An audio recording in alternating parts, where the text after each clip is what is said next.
주 앞에 나와 예배드리시는 모든 분들을 주님의 이름으로 환영하고 축복합니다. 우리 옆에 계신 분들에게 잘 오셨습니다. 이렇게 한번 축복해 주시겠습니까? 네, 잘 오셨습니다. 주님의 이름으로 환영하고 축복합니다.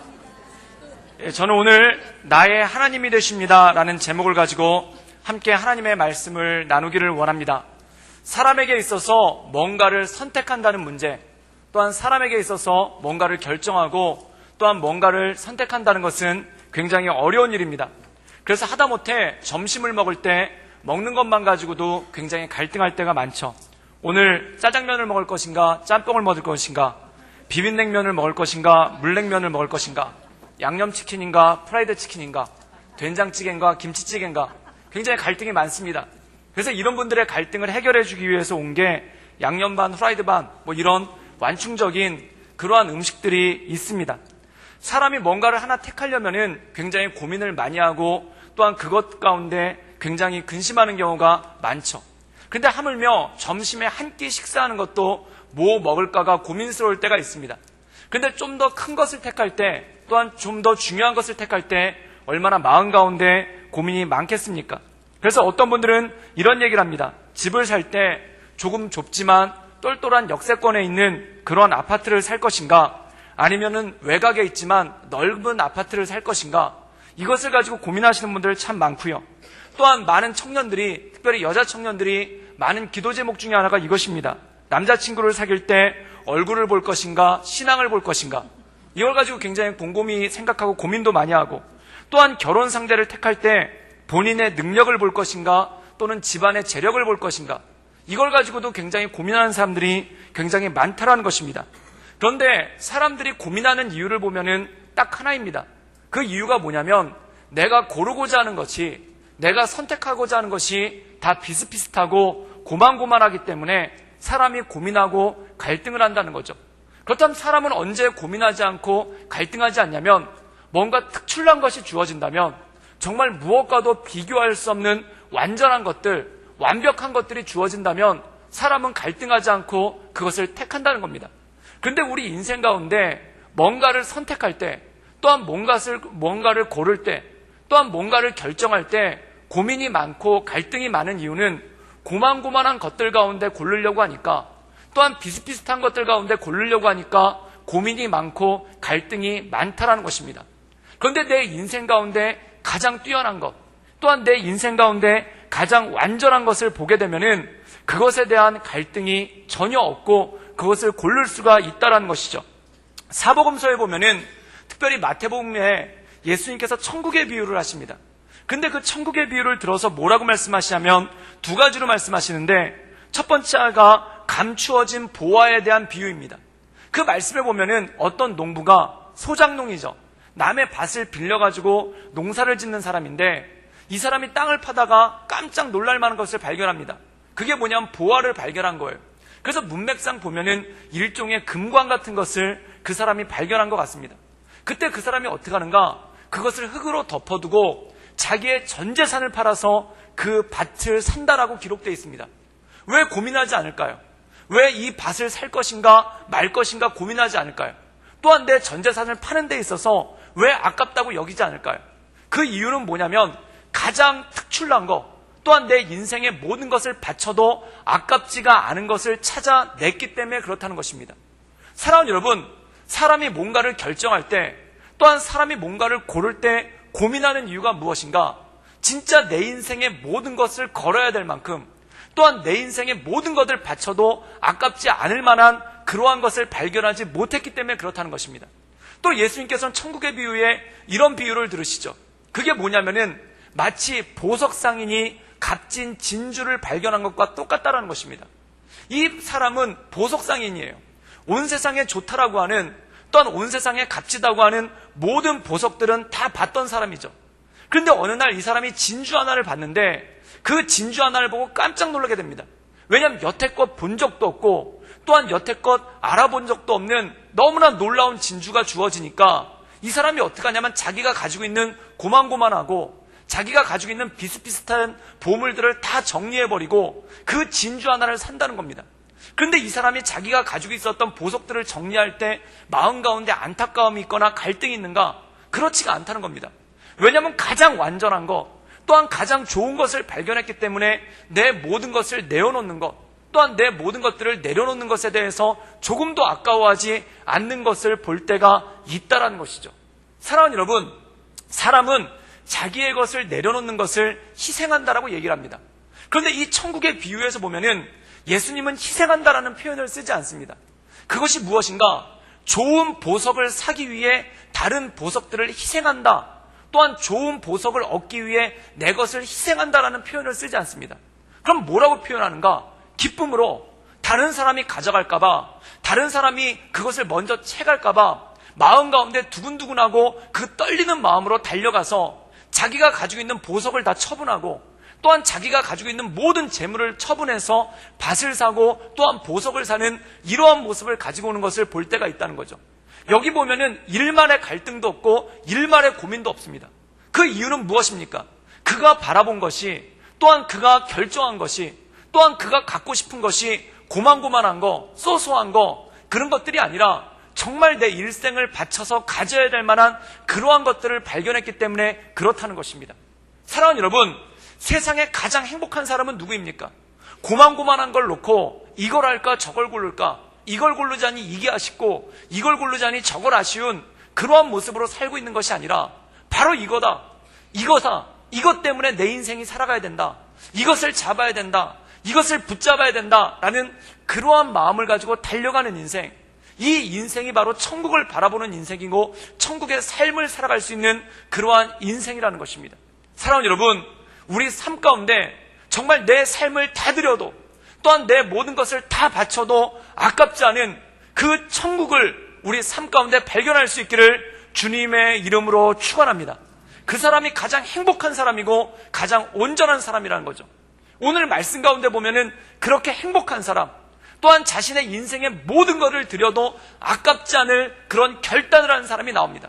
그 사람이 오늘 말씀 가운데 보면 룻이라는 여인이 나오는 것을 보게 되죠.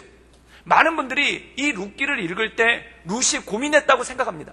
과연 어머니를 떠나서 어머니를 따라서 모압 땅을, 자기 고향인 모압 땅을 떠나갈 것인가?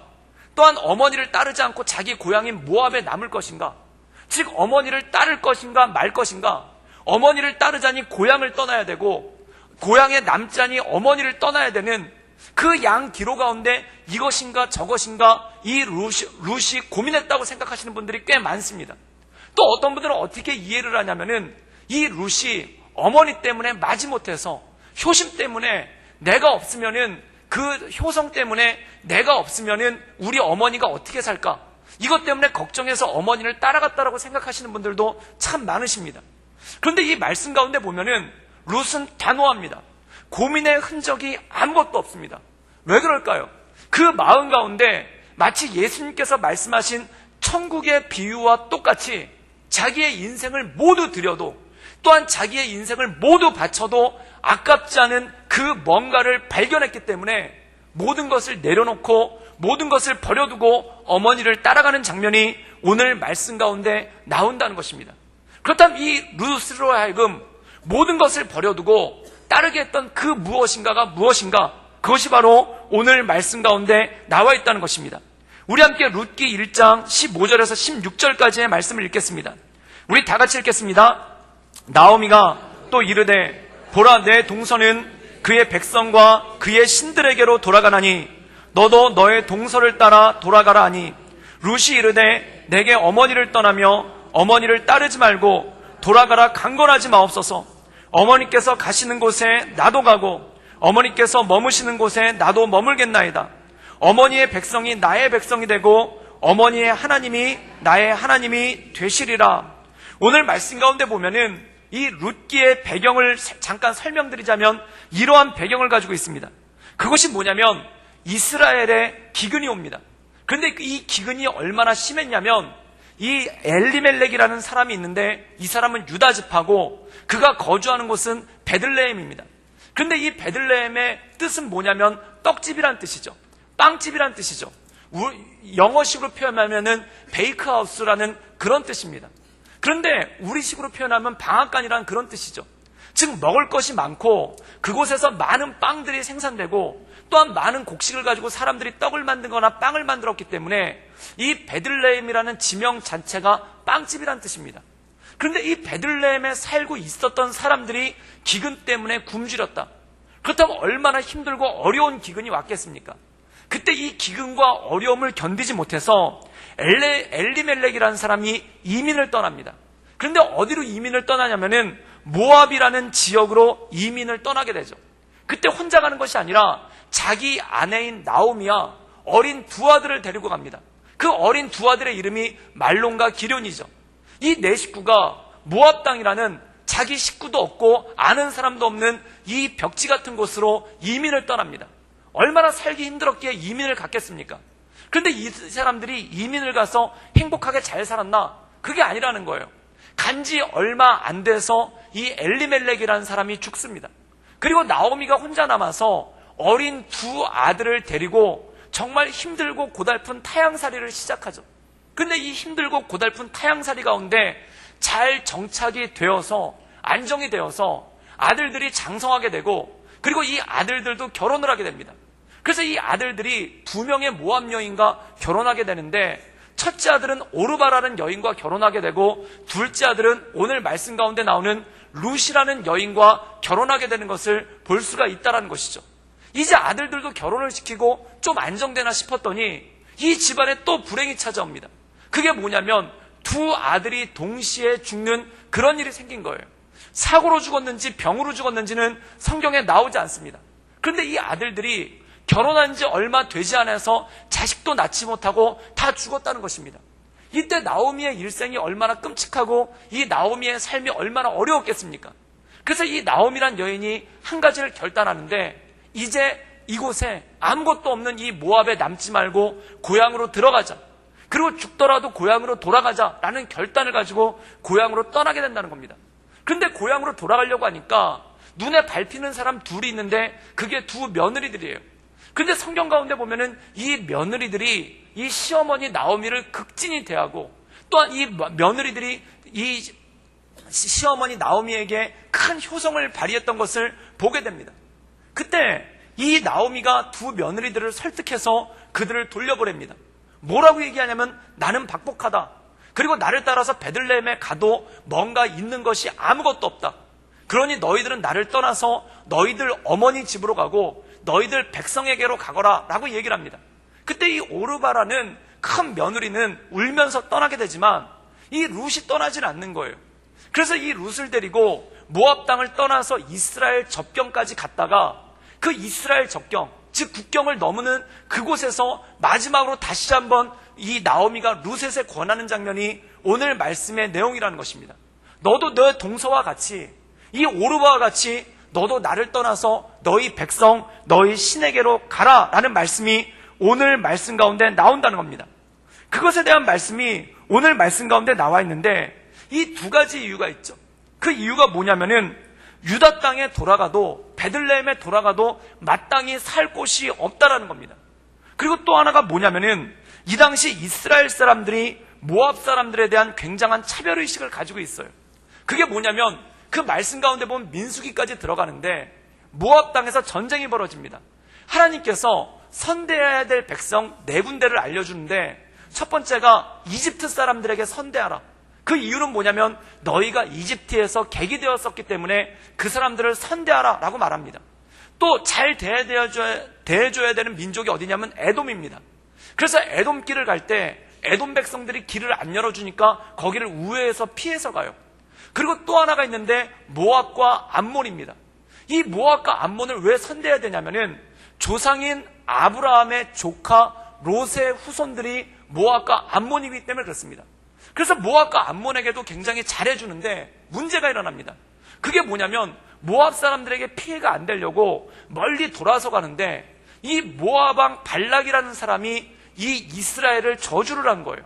그래서 발람이라는 선지자를 불러서 저주를 하려고 하다가 이게 잘 안 되니까 어떻게 하냐면 바알 브올이라는 곳에서 이스라엘 백성들을 미혹을 시킵니다. 그래서 거기서 전염병이 발병하고 굉장히 수많은 사람들이 우상에 빠졌다가 죽임을 당하는 그러한 일들이 나옵니다. 그것에 대해서 신명기는 뭐라고 얘기하냐면은 발락의 꾀라고 얘기를 하고 또한 발람의 어두운 지혜라고도 얘기합니다. 즉 모압 사람들이 이 관계를 펼쳐가지고 이스라엘 백성들을 함정에 빠뜨린 거예요. 그 다음부터 이 이스라엘 사람들이 어떤 규례를 가지고 있냐면 모압 사람들은 이스라엘의 회중에 들이지 말아라 라고 얘기를 합니다. 그 이유가 뭐냐면은 우리를 타락시켰고 우리를 우상 가운데 빠지게 했던 유혹했던 민족이었기 때문에 모압 사람들은 회중에 들어오지 못한다라는 그러한 말씀이 있습니다. 그런데 이 룻이 누구냐면은 모압 여인인 거예요. 그런데 이 모압 여인이 국경을 넘어서 이스라엘로 들어가기 시작했었을 때 이 이스라엘 사람들 마음 가운데 있는 모압 사람은 회중 가운데 들이지 못한다라는 그 마음들이 가득 있는데 이 룻이 얼마나 많은 천대를 당하고 얼마나 많은 어려움을 당하겠습니까? 그래서 이 나오미가 룻을 사랑하는 마음으로 그에게 이렇게 얘기를 하는 것입니다. 베들레헴에 돌아가도 우리는 살 집이 없다. 그리고 많은 사람들이 모압 사람들에 대해서 안 좋은 감정을 가지고 있기 때문에 네가 오면은 차별당할 수도 있다. 이것이 이 안에 내포가 돼 있다라는 것입니다. 그런데 오늘 말씀 가운데 보면은 룻이 단호하게 얘기합니다.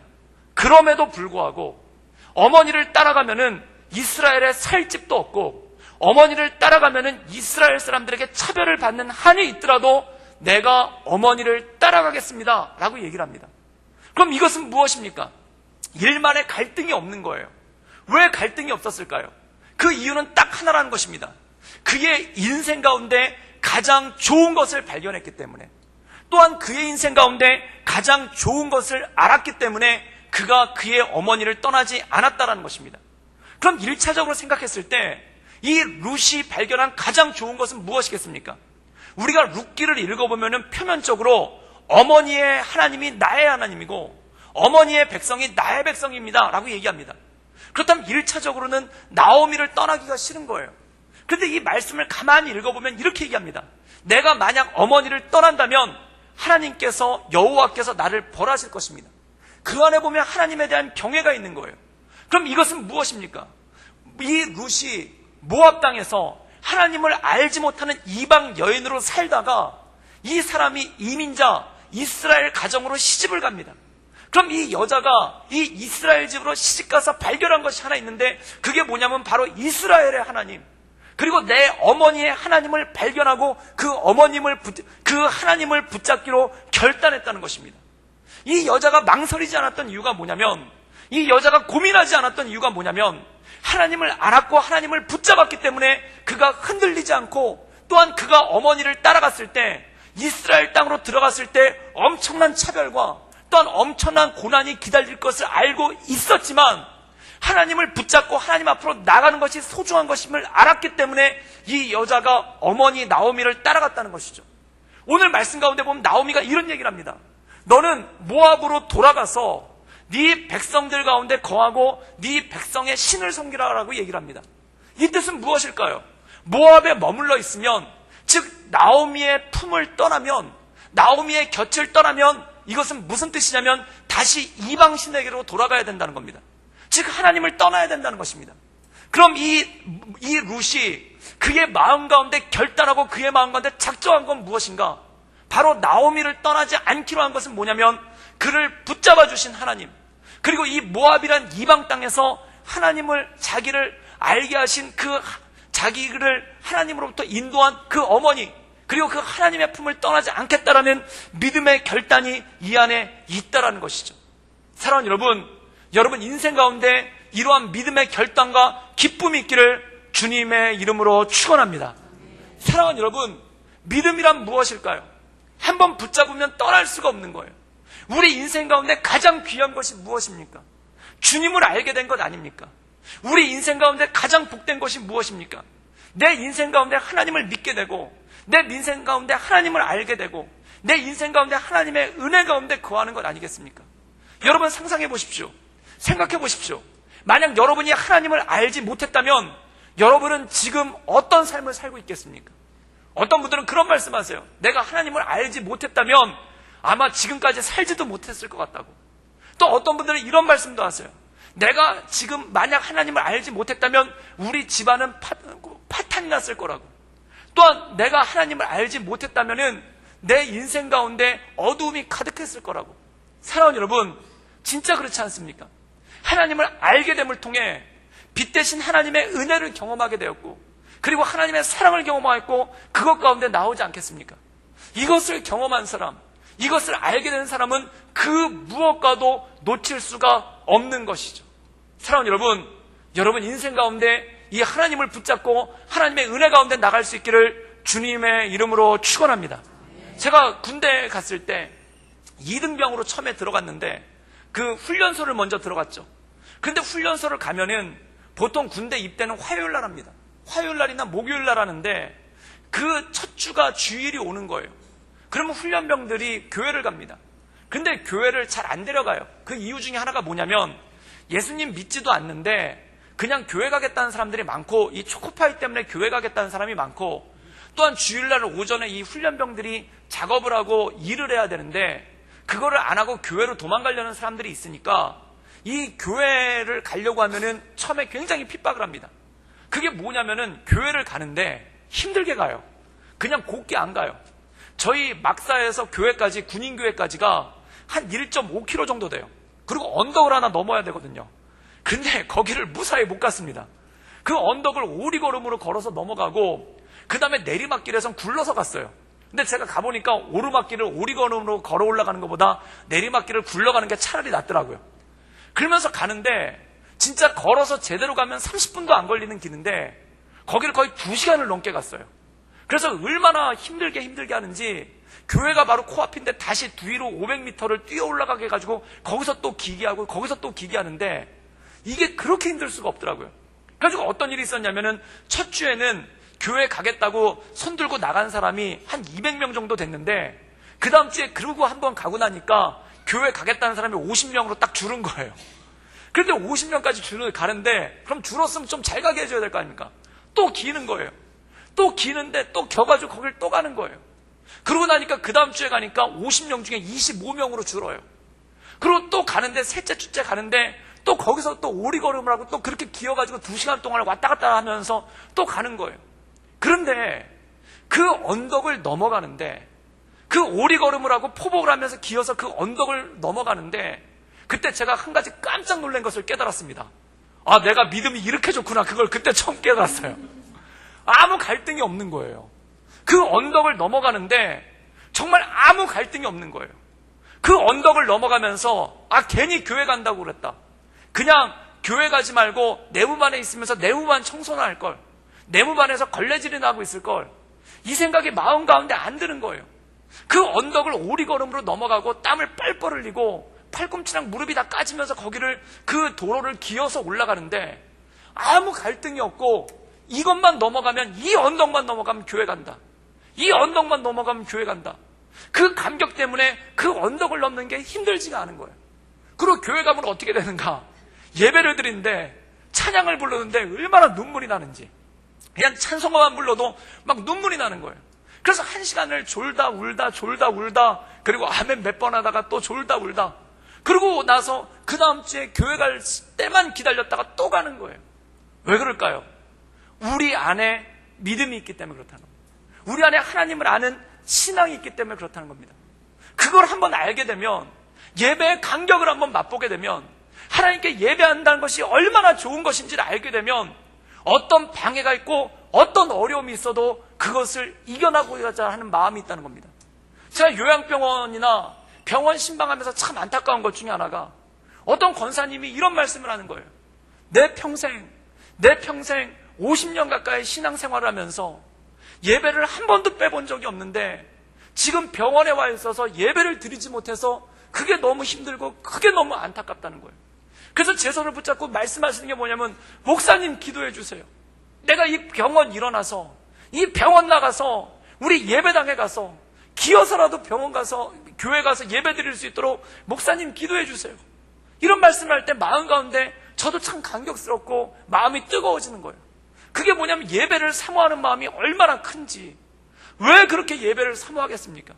이 하나님 안에서 예배하는 기쁨, 또한 하나님 안에서 나가는 그 기쁨을 알기 때문에 다른 어떤 것과도 비교할 수 없고, 또한 어떤 것과도 갈등하지 않고 어떤 것과도 고민하지 않는 그러한 능력이 그 안에 생긴다는 것입니다. 제가 아는 분은 골프를 베트남에서 만났던 분인데, 이분은 그 한국 주재원으로 들어오신 분인데 골프를 그렇게 좋아하시는 거예요.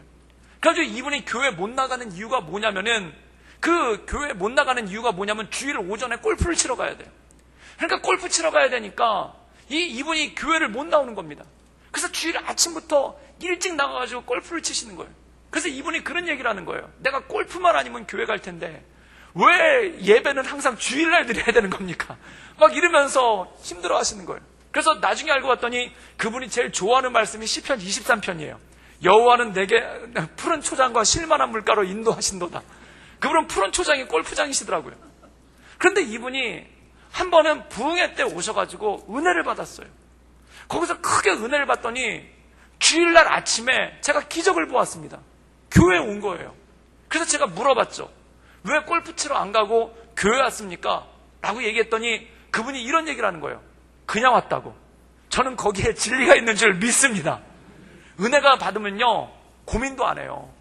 은혜 받으면 골프 치러 갈까 교회 갈까, 이건 비슷비슷한 거예요. 골프랑 예배 드리는 게 비슷비슷한 거예요. 이러니까 고민을 하는 거예요. 그런데 어떤 일이 생기는가? 진주를 발견하면, 가장 좋은 걸 발견하면 그 다음부터 고민이 없어지기 시작한다는 겁니다. 사랑하는 여러분, 우리 신앙생활이 힘든 이유가 뭘까요? 우리 신앙생활 가운데 고민이 많은 이유가 뭘까요? 또한 우리 신앙 가운데 갈등이 많은 이유가 뭘까요? 세상 것과 하나님의 것을 고만고만하게 놓고 보니까 그런 거예요. 세상 것과 하나님의 것이 비슷비슷하니까 이걸 할까 저걸 할까, 하나님의 것도 하고 이것도 할 수는 없을까, 같이 할 수는 없을까, 이것 때문에 고민스럽고 힘든 거예요. 그런데 그분의 일생의 고민이 뭐냐면 골프를 칠 것인가 예배를 드릴 것인가. 이게 늘 비등비등하니까 고민을 하다가 성령 충만하게 되니까 그 다음 어떤 일이 생기냐면 골프가 안 보이는 거예요. 그때 깨닫는 거예요. 야, 감히 비교할 수도 없는 것이로구나. 감히 예배와 골프 드린다는 것은, 예배와 골프 치는 것은 감히 비교할 수도 없는 것이구나. 왜냐하면 가장 값진 것을 발견하니까, 가장 값진 진주를 발견하니까 자기가 가지고 있던 다른 모든 것들이 다 배설물처럼 여겨지는 것입니다. 사랑하는 여러분, 성령 충만하기를 주님의 이름으로 축원합니다. 그때 모든 다른 것들이 배설물처럼 여겨지는 거예요. 사도 바울은 이렇게 고백합니다. 사도 바울이 예수님을 믿기 전에 어떤 사람이었냐? 핍박자였습니다. 그런데 예수님을 믿으니까 핍박을 받는 거예요. 여러분, 만약에 저에게 핍박자가 될 것이냐, 핍박을 받을 것이냐, 그러면 저는 곰곰이 생각해 볼 겁니다. 핍박을 하는 게 핍박 받는 것보다 좀 낫지 않을까? 이런 생각이 들 거예요. 그런데 사도 바울은 핍박을 한다는 건 뭐냐면 권력이 있다는 거예요. 핍박을 한다는 것은 권세가 있다는 거예요. 근데 그 권력과 권세를 내려놓고 핍박을 받는 자가 됩니다. 그러면서 그가 뭐라고 얘기하면 이것이 가장 귀하다라고 얘기합니다. 그럼 왜 고민하지 않을까요? 예수님 믿으면 권력을 내려놔야 돼요. 예수님 믿으면 권세를 내려놔야 돼요. 그런데 왜 그걸 내려놓고 그가 아무 권력과 권세도 없이 핍박받는 자가 되었습니까? 그 이유는 그의 인생 가운데 가장 귀한 것을 발견했기 때문에 그렇다는 것입니다. 제가 청소년 집회를 가보다 보면은 참 은혜 받는 것 중에 하나가 뭐냐면, 이 청소년들 얼마나 먹을 거 좋아하고 밥 먹을 거 좋아합니까? 그런데 청소년 집회를 전에 대전에 있는 그 대전 침신대학교에서 한번 청소년 집회를 한 적이 있는데, 이 침신대학교 강당이 1000석이에요. 굉장히 큽니다. 그런데 그때 등록해서 온 청소년들이 몇 명이었냐면 1200명이 온 거예요. 그런데 저희가 운영을 하면서 어떻게 했냐면 자리를 맞지 못하게 했어요. 그래서 예배를 아침, 점심, 저녁 2번 예배를 드리는데 예배 드릴 때마다 자리를 맞지 말고 가방을 다 가지고 나가게 한 거예요. 그러면은 예배 드리기 전에, 예를 들어서 예배가 7시면은 6시 30분부터 자리를 오픈을 해가지고 그때부터 들어오게 해요. 그런데 제가 그 집회를 섬기다가 깜짝 놀랐습니다. 그게 뭐냐면 6시 30분부터 문을 개방하고 5시 반부터 식사 시간이에요. 그래서 밥 먹고 나서 1시간 동안 밥 먹고 6시 반에 들어오면 되는데, 이 청소년들이 예배당 문 앞에서, 그 침신대학교 강당 앞에서 몇 시부터 줄을 서 있냐면 4시 반부터 줄을 서 있는 거예요. 왜 그러냐고 물어봤어요. 너 왜 밥 안 먹고 여기서 줄 서 있니? 그때 집회가 겨울이었으니까 밖에서 줄 서 있으면 되게 추워요. 그랬더니 애들이 담요를 갖다가 이렇게 얼굴에다 감싸고 거기 서가지고 이 집회를 줄을 서서 기다리고 있는 거예요. 근데 제가 깜짝 놀랐습니다. 천석이 있는데 1200명이 왔는데 거의 600명 가까이가 거기서 줄을 서서 기다리고 있는 거예요. 그래서 나중에 봤더니 이 아이들이 저녁을 안 먹는 거예요. 그래서 너희들 왜 저녁 안 먹니? 그랬더니 들어가서 앞자리에 앉으려고요. 그러면서 줄을 서고 있는 거예요. 제가 그걸 보면서 깜짝 놀랐습니다. 그러면서 가슴 서늘한 두려움을 느꼈어요. 그게 뭐냐면 저 청소년들이 이렇게 이 집회를 사모하고 있는데 준비하는 우리가, 말씀 전하는 우리가, 그리고 찬양 인도하는 우리가 대충 해서 만약에 성령께서 역사하시는데 그것에 걸림돌이 되면 어떨까? 하나님께서 저들에게 은혜 주시기를 원하는데 그것에 걸림돌이 되면 어떨까라는 그런 서늘한 두려움이 있는 거예요. 사랑하는 여러분, 은혜를 받으면요, 그리고 은혜 가운데 거하면요, 그리고 성령 충만을 경험하면 그 청소년들이 저녁 먹는 걸 포기해요. 그리고 그 추운데 이불을 뒤집어 쓰고 눈을 맞으면서 줄을 서고 있으면서 얼굴에 웃음이 가득한 거예요. 그래서 거기서 발을 동동동 굴르고 있으면서 불평하지 않고 거기서 다 기다리고 있는 거예요. 제가 가만히 보니까 선생님들은 다 밥 먹고 있고 애들이 다 줄을 서고 있더라고요. 그래서 제가 저희 스타프들한테 얘기를 했어요. 애들은 밥을 굶어가면서 저녁 금식을 하면서 예배를 사모하는데 예배를 준비하는 우리가 밥을 먹으면은 이거 애들한테 너무 미안한 거 아니냐. 그래서 금식을 하자. 그래서 뜻하지 않게 저희도 금식을 하고 그 집회를 섬겼던 적이 있습니다. 근데 사랑하는 여러분, 은혜를 받으면, 그 은혜 가운데 나가면, 성령의 충만함을 경험하면 그게 힘들지가 않은 거예요. 오히려 1시간씩 밖에서 눈을 맞으면서 줄을 서는데 그게 기쁘고 그게 즐겁고 그게 너무 행복한 거예요. 사랑하는 여러분, 저는 우리 청소년들이, 우리 젊은 세대들이 그 은혜를 경험할 수 있기를 주님의 이름으로 축원합니다. 그래서 예배를 힘들게 드리는 게 아니라, 예배를 어렵게 드리는 게 아니라 그것을 사모하는 마음으로 주 앞에 나오는 그러한 공동체를 이룰 때 그것이 바로 세상과 바꿀 수 없는 신앙의 큰 경험을 하게 된다는 것이죠. 그런데 중요한 것이 있습니다. 룻은 어떻게 하나님을 알게 되었는가? 성경에 자세한 기록은 없지만 딱 하나입니다. 누구를 통해서? 나오미를 통해서입니다. 사랑하는 여러분, 나오미가 룻을 하나님께로 인도한 축복의 통로가 된 거예요. 그래서 룻은 나오미를 떠나려고 하지 않아요. 왜냐하면 나오미를 떠나게 되면 하나님 곁을 떠나는 것처럼 생각이 되어서 자기 백성이 있고 자기 친모가 있지만, 자기 친정엄마가 있지만 글로 가지 않고 나오미를 따라가요. 왜냐하면 나오미를 통해서 그가 하나님께로 갔기 때문에 그렇다는 겁니다. 사랑하는 여러분, 신앙에 중요한 원리가 있습니다. 그것은 뭐냐면 사람은 사람을 통해서 전도된다는 겁니다. 심지어 사도 바울도 예수님을 직접 만났어요. 다메섹 도상에서 빛을 통해서 예수님을 봤어요. 그런데 그가 사도로 세워지기까지 그 옆에서 그의 손을 붙잡고 끌고 가줬던 사람이 있습니다. 처음에 아나니아가 그랬고요. 그리고 바나바가 그랬고요. 그리고 수많은 사도들이 그의 손을 붙잡고 가줬을 때 그가 온전한 사도가 됐다는 거죠. 사랑하는 여러분, 뉴턴이라는 사람은, 이 만유인력을 발견한 뉴턴이라는 사람은 그의 일기 마지막에 이렇게 썼습니다. 내가 이 많은 과학 이론을 발견할 수 있었던 이유는 딱 하나다.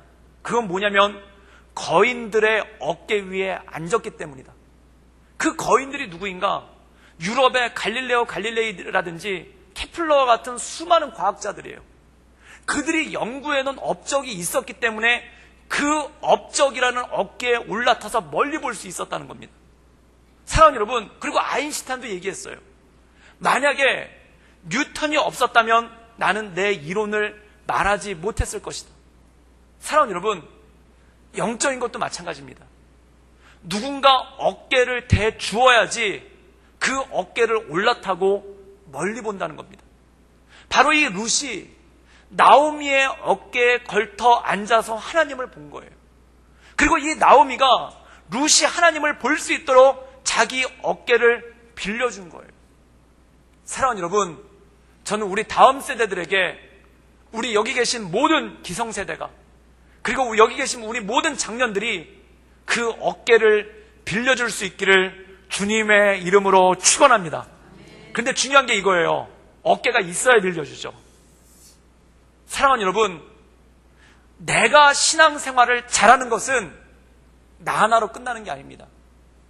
내 자녀들에게 어깨를 빌려주는 것입니다. 그러므로 주 예수를 믿으라.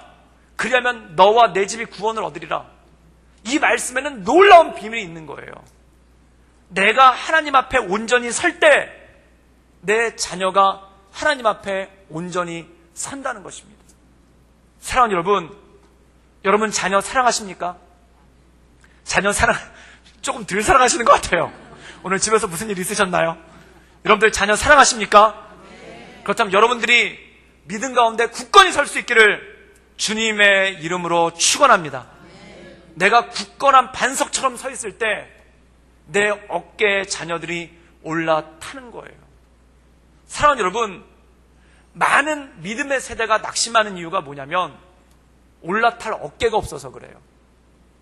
올라탈 어깨가 없으니까 멀리 보지를 못하는 거예요. 비전을 보지를 못하는 거예요. 하나님께서 주신 사명이 이겁니다. 제가 베트남에 있어 보니까 베트남 사람들이 한국에 제일 부러워하는 게 딱 두 개예요. 그게 뭔가 그랬더니 저는 무슨 소녀시대와 H.O.T를 부러워하는 줄 알았어요.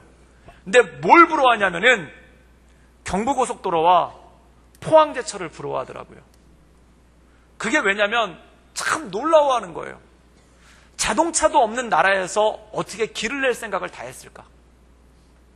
그리고 자동차도 못 만드는 회사에서 어떻게 철강 회사를 만들 생각을 다 했을까?